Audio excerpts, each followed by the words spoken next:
রোজা রেখে আঙুর ফল খেলে কি হয়? হ্যাঁ সুপ্রিয় দর্শক মণ্ডলী, আজকের ভিডিওটিতে আপনাদেরকে জানাবো যে এই রোজার সময়ে আঙুর ফল খাওয়া যাবে কিনা এবং খেলে কি কি উপকার হবে এবং ঠিক কোন সময়টাতে কিভাবে আঙুর ফল খেলে আপনারা বেশি বেশি উপকার পাবেন, পুরো ভিডিও জুড়ে বিস্তারিত থাকছে। তার আগে আপনি আঙুর ফল খেতে পছন্দ করেন কিনা অবশ্যই কমেন্ট করে জানান। তো সুপ্রিয় দর্শক মণ্ডলী, welcome to my channel digital health tips. স্বাস্থ্য বিষয়ক যে কোনো পরামর্শ পেতে চ্যানেলটি এখনই সাবস্ক্রাইব করুন। তো সুপ্রিয় দর্শক মণ্ডলী, প্রথমে আসেন আপনাদেরকে জানিয়ে দিই যে রোজা রেখে আঙুর ফল খাওয়া যাবে কিনা। হ্যাঁ সুপ্রিয় দর্শক মণ্ডলী, রোজা রেখে সাধারণত আঙুর ফল খাওয়া নিরাপদ এবং স্বাস্থ্যকর, তবে এটি খাওয়ার অবশ্যই কিন্তু নিয়ম আছে। সেই নিয়ম মেনে অবশ্যই আপনাদেরকে খেতে হবে। তো কে কে রোজা আছেন অবশ্যই কমেন্ট করে জানাবেন। সুপ্রিয় দর্শক মণ্ডলী, আসুন আপনারা রোজা রেখে আঙুর ফল খেলে কী কী উপকার পাবেন সেটি আপনাদেরকে জানিয়ে দিই। আঙুর ফল খেলে শরীরের পানির ঘাটতি পূরণ হয়। যেহেতু সারাদিন রোজা রাখার পরে পানিও খাওয়া যায় না, তাই শরীরের কিন্তু ডিহাইড্রেশন হয়ে থাকে। আঙুরে প্রায় 80% পানি থাকে, যেটি সারাদিন রোজা রাখার পর শরীরকে হাইড্রেট রাখতে সাহায্য করে। এছাড়া রোজা রেখে আঙুর ফল খেলে কিন্তু আপনার ত্বকের স্বাস্থ্যও ভালো থাকে, কারণ আঙুরে রয়েছে অ্যান্টিঅক্সিডেন্ট এবং ভিটামিন সি, এবং এই দুটি উপাদান আপনার ত্বকের উজ্জ্বলতা বৃদ্ধি করতে সাহায্য করে এবং ত্বককে শুষ্ক হওয়ার হাত থেকে বাঁচায়।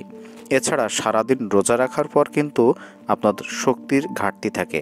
রোজার পরে যে শরীরে গ্লুকোজের ঘাটতি হয় সেটির পূরণে কিন্তু আঙুর খুব কার্যকরী, কারণ এতে রয়েছে প্রাকৃতিক চিনি, যেটি দ্রুত শরীরে শক্তি দেয় এবং ক্লান্তি দূর করে।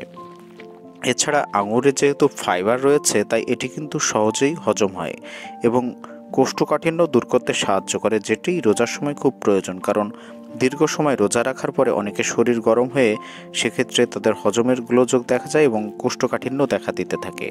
এই রোজা রেখে যদি আপনারা আঙুর ফল খেতে পারেন, সেই সমস্যা থেকে আপনারা পরিত্রাণ পেতে পারেন। এছাড়া আঙুরে রয়েছে কিন্তু পলিফেনলস এবং রেসভেরাট্রল নামক এক ধরনের উপাদান, যেটি হার্টের স্বাস্থ্যের জন্য দারুণ উপকারী। কারণ এই দুটি উপাদান আপনার রক্তচাপকে স্বাভাবিক রাখতে সাহায্য করে, এবং রক্তচাপ যদি স্বাভাবিক থাকে সেক্ষেত্রে আপনার হার্টও কিন্তু ভালো থাকবে। এছাড়া ব্রেইনের কার্যক্ষমতা বৃদ্ধি করে আঙুর মস্তিষ্কের কার্যকারিতা উন্নত করতে পারে এবং স্মৃতিশক্তি বৃদ্ধিতে সাহায্য করে। কারণ দীর্ঘ সময় না খেয়ে থাকার ফলে অনেকের ব্রেইনের কার্যক্ষমতা কমে যায়, তাই আঙুর মস্তিষ্কের কার্যকারিতা উন্নত করতে এবং স্মৃতিশক্তি বৃদ্ধিতে দারুণ উপকারী হয়ে থাকে। সুপ্রিয় দর্শক মণ্ডলী, কে কে রোজা রেখে এই আঙুর ফল খান সেটি অবশ্যই কমেন্ট করে জানান। এইবার আপনাদেরকে জানাবো যে কারা এই আঙুর ফল খেতে পারবেন না।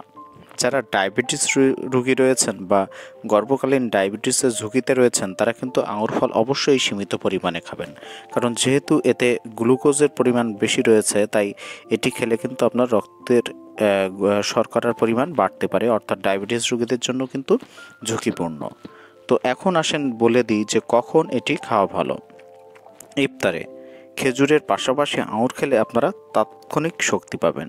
তাছাড়া সেহরিতেও আপনারা খেতে পারেন। হালকা খাবারের সঙ্গে আঙুর খেলে সারাদিন ডিহাইড্রেশন থাকা যাবে, তবে পরিমাণের দিক অবশ্যই খেয়াল রাখতে হবে, কারণ অতিরিক্ত আঙুর খেলে ডায়রিয়া বা পেট ফাঁপার মতো সমস্যা দেখা দিতে পারে। তো সুপ্রিয় দর্শক মণ্ডলী, আজকের ভিডিওটি এ পর্যন্তই ছিল। সবাই ভালো থাকবেন, সুস্থ থাকবেন। ধন্যবাদ।